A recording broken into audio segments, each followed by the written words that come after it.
Ma propre mère a menti sur notre vol pour que je rate le voyage que j'ai payé. Où êtes-vous? Ai-je demandé depuis l'aéroport. Oh, chérie, nous sommes déjà à l'hôtel, a-t-elle répondu. Je ne pouvais pas y croire. Mais quand ils sont revenus, l'aéroport de Madrid grouillait de son chaos habituel, valises roulantes, annonces au micro, murmures de familles excitées pour leurs vacances. Mais tout cela s'est éteint au moment où j'ai lu l'écran des départs, vol 43832 à destination de Tenerife, départ à 8 heures, statut, fermé. Fermé. Comme une porte claquée au visage.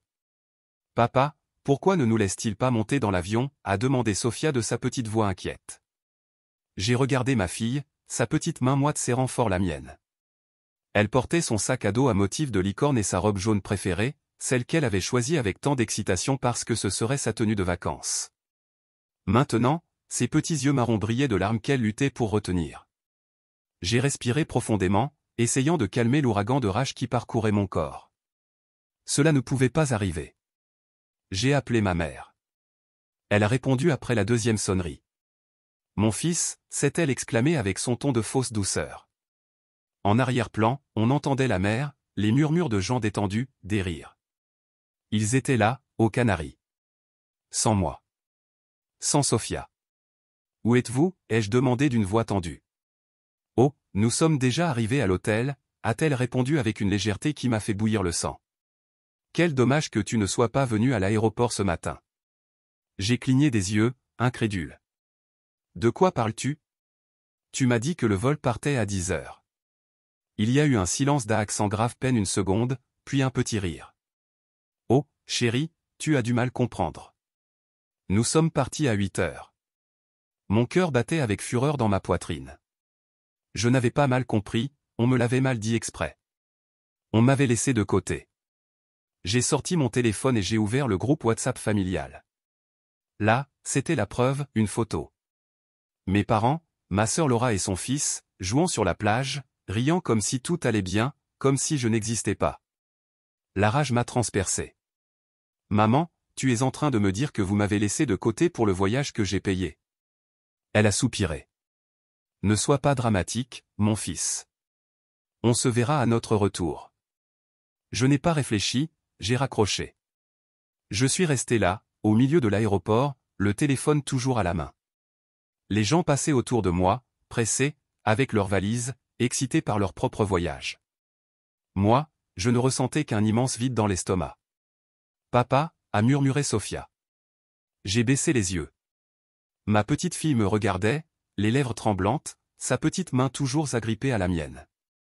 Et là, j'ai tout compris. Il ne m'avait pas seulement fait ça à moi, il l'avait fait à Sofia. Le nœud dans ma gorge s'est transformé en quelque chose de froid et de tranchant. On va aller prendre le petit déjeuner, ma chérie, ai-je dit d'une voix ferme en lui caressant les cheveux. Et ensuite, on verra. Mais en moi, quelque chose avait changé. C'était la dernière fois qu'il me prenait pour un imbécile. Nous avons pris le petit déjeuner dans un café près de l'aéroport. Sofia remuait son chocolat chaud sans enthousiasme, le regard fixé sur la mousse qui se dissolvait lentement. Je n'ai presque pas touché à mon café, la rage me gardait trop alerte pour manger. Papa, a-t-elle murmuré enfin d'une voix tremblante. Ils nous ont laissés parce qu'ils ne nous aiment pas. J'ai fermé les yeux un instant. Bon sang, ma fille n'avait pas apporté ce fardeau inutile. Non, ma chérie, ce n'est pas ça, ai-je répondu en m'obligeant à sourire. Parfois, les gens font des choses égoïstes. Mais toi et moi, on va avoir nos propres vacances, d'accord? Juste nous deux. Elle a hoché la tête, même si son petit visage restait triste. Et à ce moment-là, j'ai décidé que ça ne resterait pas comme ça. J'ai sorti mon téléphone et j'ai relu les messages de mes parents et de Laura concernant le voyage. Je ne pouvais pas croire que je n'avais pas vu les signes avant. Il y a un mois, maman, ne t'inquiète pour rien, mon fils. Nous organisons tout. Tu n'as qu'à nous envoyer l'argent. Je peux sûrement acheter les billets maintenant. Non, maman, papa a des points accumulés et en plus, Laura a trouvé une offre incroyable à l'hôtel. C'est mieux que nous nous en occupions. Il y a 2 semaines, Laura, n'oublie pas de m'envoyer les informations de Sofia pour les billets. Je les ai déjà depuis la semaine dernière, Laura. Ah oui, quelle tête. Ah. Il y a 3 jours, maman, à quelle heure est le vol exactement? À 10 heures du matin, ne t'inquiète pas. Mensonge. Inconsidéré. J'ai serré mon téléphone si fort que mes jointures sont devenues blanches. Sophia m'a regardé du coin de l'œil. Alors, je me suis forcé à respirer profondément et à relâcher mes épaules. C'est alors que j'ai vu que Laura était en ligne il y a 1 minute. Parfait. J'ai écrit un message, Laura, pourquoi avez-vous donné la mauvaise heure pour le vol? J'ai vu les 3 points apparaître. Laura, ne dramatise pas, Marc. C'était un malentendu. Malentendu, ai-je répondu. Pas du tout. Tu sais ce que tu viens de faire à Sophia? Explique-lui pourquoi sa propre famille l'a laissé de côté. Silence. 2 minutes ont passé, puis le message qui m'a fait sortir de mes gonds, Laura, tu es encore dans ton drama. Détends-toi. Nous étions tous très fatigués avec les préparatifs, nous ne pouvions pas être à l'écoute de tout. J'ai laissé échapper un rire sec. Fatigués? Ils étaient fatigués. Et moi, j'avais payé 7 000 € pour ce voyage. J'ai regardé Sophia, qui mordillait son croissant sans enthousiasme. C'en était assez. J'ai sorti ma carte bancaire et, sans hésiter, je suis entré dans mon application de paiement. Annuler les virements automatiques vers le compte de mes parents. Annuler les paiements pour la garderie du fils de Laura. Annuler les abonnements Netflix et Spotify qui étaient encore à mon nom. Adieu, les profiteurs. J'ai pris une dernière gorgée de mon café, maintenant froid, et j'ai souri à Sophia. Ça te dit d'aller à Warner ce week-end? Ses yeux ont immédiatement brillé. Vraiment? Bien sûr, ai-je répondu en lui faisant un clin d'œil. Nous allons avoir des vacances, et cette fois, nous allons en profiter comme nous l'entendons. Sur mon téléphone, un nouveau message de ma mère, Maman, Marc, qu'est-ce qui s'est passé avec le virement de ce mois-ci? J'ai ri doucement et j'ai posé mon téléphone à l'envers sur la table. Elle le saura bien assez tôt. Le lendemain, mon téléphone n'arrêtait pas de vibrer. Appel entrant, maman. Appel entrant, papa. Appel entrant, Laura. Prévisible. Je savais exactement pourquoi ils appelaient. Ils avaient dû remarquer que les virements automatiques avaient disparu comme par magie. Je n'ai pas répondu. J'ai laissé mon téléphone sur la table et j'ai continué à jouer avec Sophia à Warner. Entre les rires, les montagnes russes et le barbe à papa, j'ai réalisé quelque chose, ça faisait des années que je ne m'étais pas senti aussi libre. Mais la tranquillité n'a pas duré longtemps. Quand nous sommes rentrés à la maison ce soir-là, j'ai ouvert mon téléphone et j'ai vu près de 40 messages non lus dans le chat familial.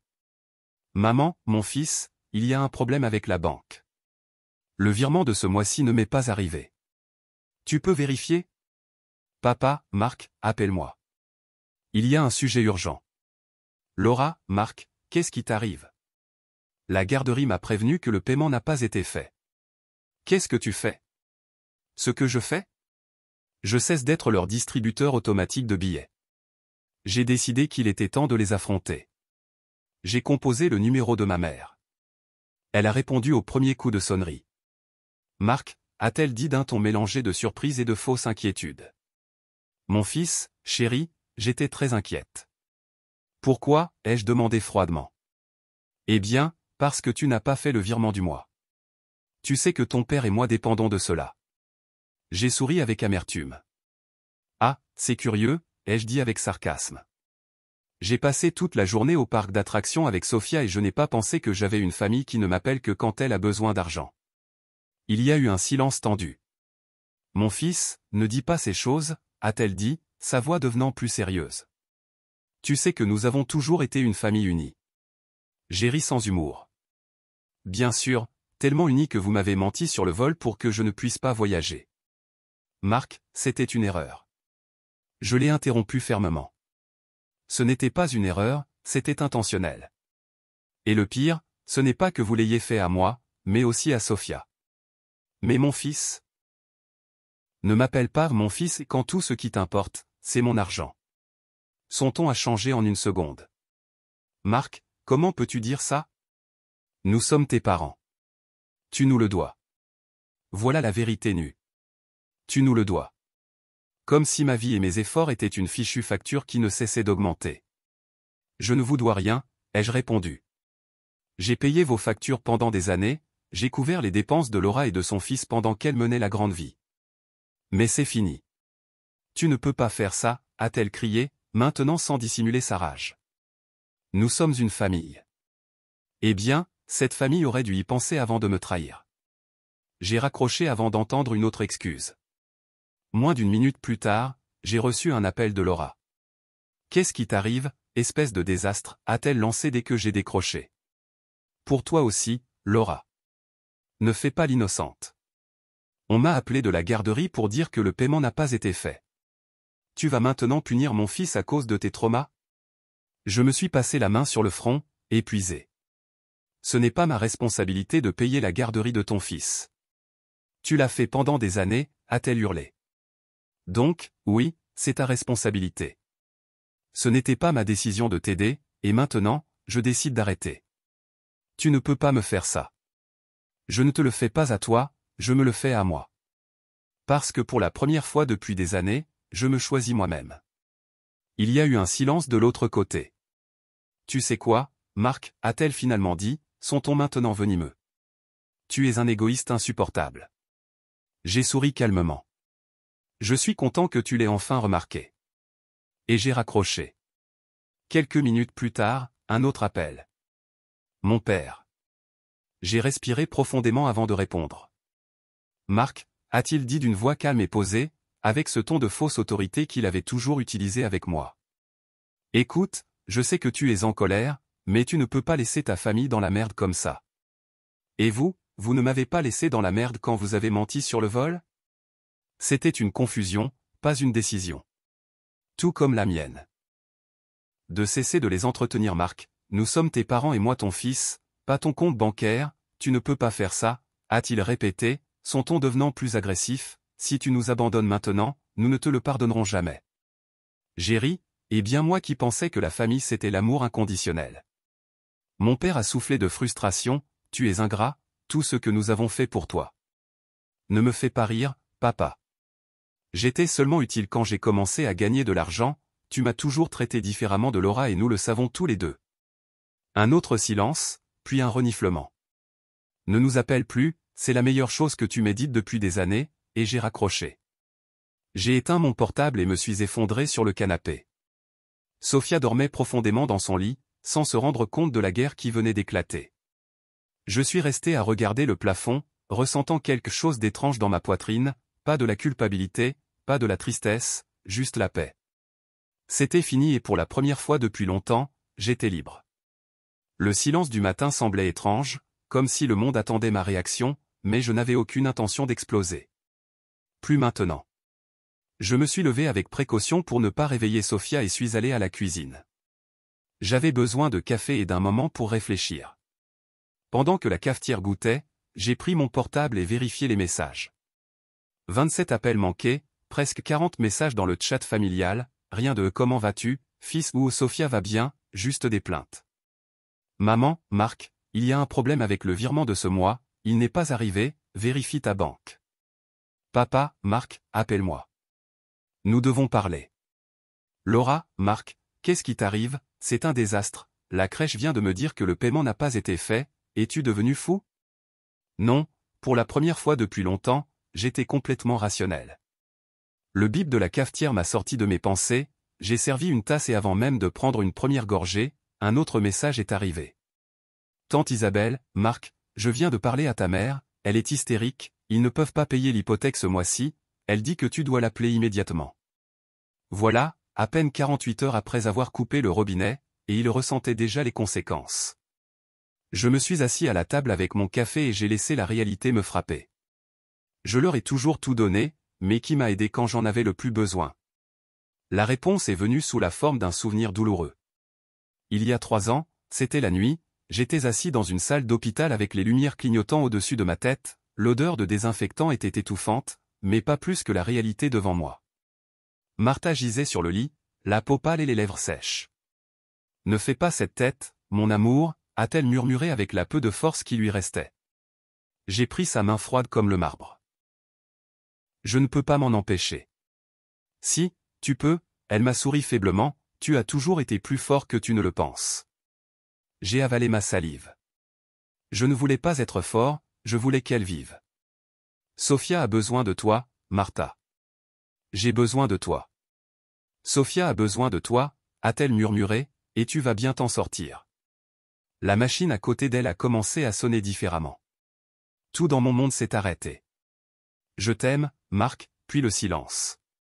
Un vide glacé m'a enveloppé, engloutissant tout ce que j'étais.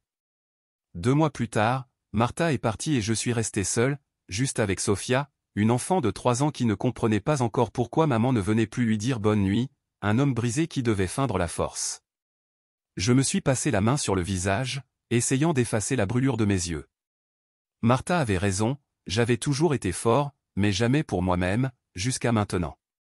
Sofia est entrée dans la cuisine en se frottant les yeux avec sa petite main. Bonjour princesse. Papa, j'ai rêvé de maman. Mon cœur s'est arrêté une seconde. Oui, et qu'est-ce qu'elle faisait? Sofia a souri doucement. Elle nous emmenait à la mer et me disait qu'elle veillerait toujours sur nous. J'ai serré les lèvres, luttant contre la boule dans ma gorge. Ça semble merveilleux, mon ange. Elle s'est blottie contre ma poitrine. C'était la seule chose qui comptait. Pas ma famille de sangsues, pas leurs problèmes, juste Sofia. L'après-midi, après une promenade avec Sofia, j'ai trouvé ma mère m'attendant à la porte de mon appartement, mon père à ses côtés, les bras croisés et l'air peu amical. Marc. S'est-elle exclamée en se levant rapidement. Nous devons parler. Nous n'avons rien à nous dire, ai-je dit froidement. J'ai essayé de passer, mais mon père s'est interposé. Ne sois pas comme ça, fils, nous sommes ta famille. Je l'ai regardé fixement. Avant, sa présence m'aurait fait culpabiliser, mais plus maintenant. Laisse-moi deviner, vous ne pouvez pas payer l'hypothèque, n'est-ce pas? Ils se sont regardés, mal à l'aise. Eh bien, oui, a admis ma mère, mais si tu nous laissais expliquer. Ça ne m'intéresse pas. Mon père a soufflé de frustration. Écoute bien, Marc, si tu nous abandonnes comme ça, ne t'attends pas à ce qu'on soit là pour toi quand tu auras besoin de nous. J'ai ri. Vous n'étiez jamais là quand j'avais besoin de vous. Ma mère a pris un air offensé. Comment peux-tu dire ça? Tout ce qu'on a fait pour toi. Ah oui? J'ai croisé les bras. Où étiez-vous quand Martha est morte? Silence. Où étiez-vous quand je devais travailler jusqu'à l'aube et me lever 3 heures plus tard pour m'occuper de Sofia? Encore silence. Où étiez-vous quand je me noyais, quand j'avais besoin d'aide, quand Sofia demandait après sa mère et que je ne savais pas quoi lui répondre? Encore plus de silence. Ils se sont agités, mal à l'aise, sans savoir quoi dire. Je les ai regardés avec dédain. Ne venez pas maintenant avec cette histoire de famille. La famille n'utilise pas ses enfants comme des distributeurs automatiques. J'ai fait un pas vers la porte et l'ai ouverte. Ah, et au fait, me suis-je retourné pour regarder ma mère, vendez la nouvelle voiture, vous n'en avez pas besoin. Le visage de ma mère s'est décomposé. J'ai fermé la porte fermement et pour la première fois depuis des années, je me suis senti libre. Le silence dans mon appartement a semblé plus profond après avoir fermé la porte au nez de mes parents. Je suis resté quelques secondes immobile, la main encore sur la poignée. Ils n'ont pas appelé, n'ont pas frappé à la porte, n'ont pas insisté. Ils savaient qu'ils avaient perdu. J'ai pris une grande respiration et suis allé au salon. Sofia était assise sur le canapé, serrant son ours en peluche. Elle m'a regardé avec ses grands yeux sombres pleins de cette curiosité enfantine qui me désarmait toujours. C'était la grand-mère? A-t-elle demandé doucement. Je me suis assis à côté d'elle et j'ai passé une main dans ses cheveux bouclés. Oui, mon ange, elle était en colère. J'ai souri tristement. Un peu. Sofia a incliné la tête, pensive. Pourquoi sont-ils toujours en colère contre toi? Mon cœur s'est serré. Je ne voulais pas qu'elle grandisse en se sentant rejetée par sa famille, mais je ne pouvais pas non plus lui mentir.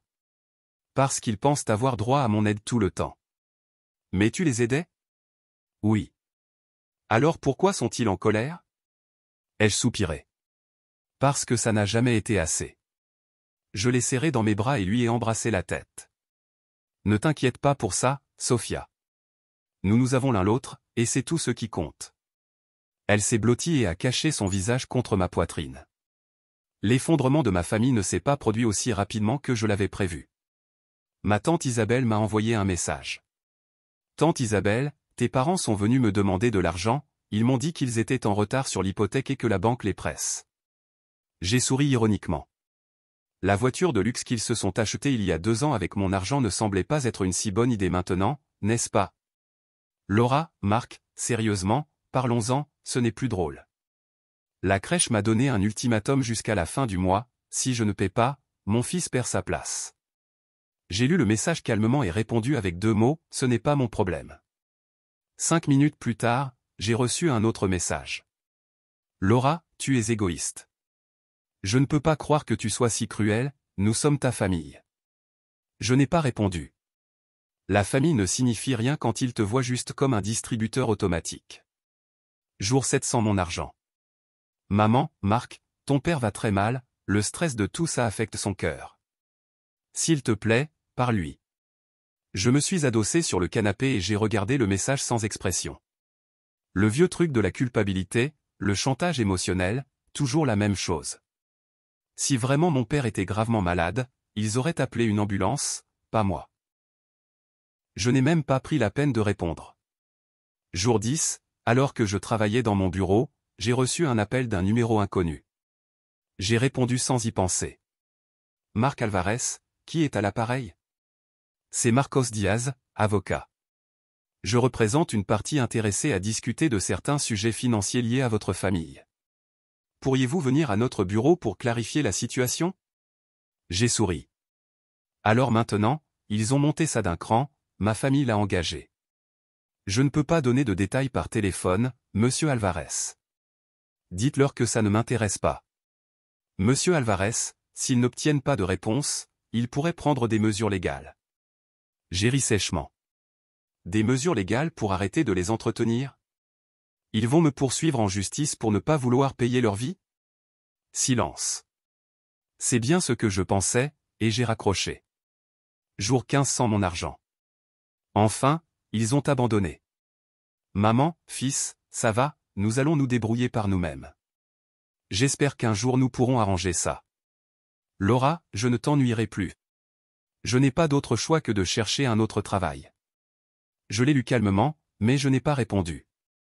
Je ne ressentais pas de satisfaction, juste du soulagement. Ils avaient appris qu'ils ne me contrôlaient plus. Jour 20 sans mon argent. Pour la première fois depuis des années, je planifiais des vacances rien que pour moi et Sophia. Enfin, presque rien que nous deux, car à l'aéroport, Elena, la nounou de Sophia, nous accompagnait. La meilleure décision que j'ai prise ces dernières années a été de l'embaucher. Depuis la mort de Martha, élever Sophia seule a été un défi immense. Au début, j'ai essayé de tout faire moi-même, le travail, la maison, l'école, les nuits blanches quand elle avait de la fièvre, jusqu'à ce qu'un jour mon patron me trouve endormi sur le clavier de mon ordinateur et m'oblige à prendre quelques jours de congé. Marc, tu as besoin d'aide, m'a-t-il dit, et il avait raison. Après des mois de résistance, j'ai finalement engagé Elena, une femme patiente, douce, et avec assez d'énergie pour suivre le rythme de Sophia. Elle n'était pas seulement une nounou, elle était devenue partie de notre petite famille. Prête pour la plage, princesse? Lui ai-je demandé en la soulevant dans mes bras. Oui, papa. Moi aussi, je suis prête, a dit Elena en souriant, mais n'oublions pas la crème solaire, hein? J'ai ri. Oui, madame. Sophia a pris mon visage entre ses petites mains et m'a embrassé sur la joue. Je t'aime, papa. Moi aussi, je t'aime, mon ange. Nous nous sommes dirigés vers la porte d'embarquement. Cette fois, personne ne nous laisserait derrière. Nous sommes montés à bord de l'avion et quand nous avons décollé, j'ai laissé tout le poids de ma famille derrière moi, en ville. La mer nous attendait, la liberté aussi. Dernière mise à jour, ma réponse aux commentaires ***. Je ne m'attendais pas à ce que mon histoire devienne virale, mais nous y voilà, avec des commentaires, et la plupart posant la même question, comment as-tu pu leur payer autant? Tu ne t'es pas rendu compte qu'ils t'utilisaient? La réponse est simple, parce que c'était ma famille. J'ai une entreprise de location de biens immobiliers, je ne suis pas millionnaire, mais je gagne assez pour vivre confortablement, aider mes parents et ma sœur. Au début, ça ne me posait pas de problème, jusqu'à ce que ça devienne une obligation. Au début, je justifiais leurs demandes, quand ma femme est morte, ils m'ont soutenu les premiers mois. Donc, quand ils ont demandé de l'aide financière, je l'ai fait sans hésiter, mais ce qui a commencé comme de la gratitude s'est transformé en abus. Peu importe combien je donnais, ça n'était jamais assez. Et quand j'ai arrêté de payer, leur réaction n'a pas été de la tristesse ou de l'inquiétude, mais de la colère et des menaces. L'histoire de l'avocat est vraie, ça semble sorti d'un roman, mais c'est vrai. Mon frère gérait un petit magasin que j'ai acheté et financé, je lui ai donné 20% des parts en guise d'aide quand il a divorcé, mais quand j'ai coupé le flux d'argent, elle et mes parents ont essayé de me poursuivre en justice, convaincus que je leur devais plus. Ça n'a pas marché, le magasin est à moi, j'ai tout payé, et quand leur avocat leur a dit qu'il n'avait pas de cas, Laura a tenté de me faire du chantage émotionnel, si tu reprends les paiements pour la crèche de mon fils, on oublie tout. Ma réponse a été un simple non. Je ne regrette pas. Depuis que j'ai fermé le robinet, ma vie s'est améliorée. Sophia et moi avons eu nos propres vacances, sans manipulation ni exigence. Ma famille essaie encore de me faire culpabiliser, mais cette famille est morte le jour où ils m'ont laissé tomber à l'aéroport. Si ça leur fait mal, tant pis pour eux. Pour la première fois depuis des années, je suis libre.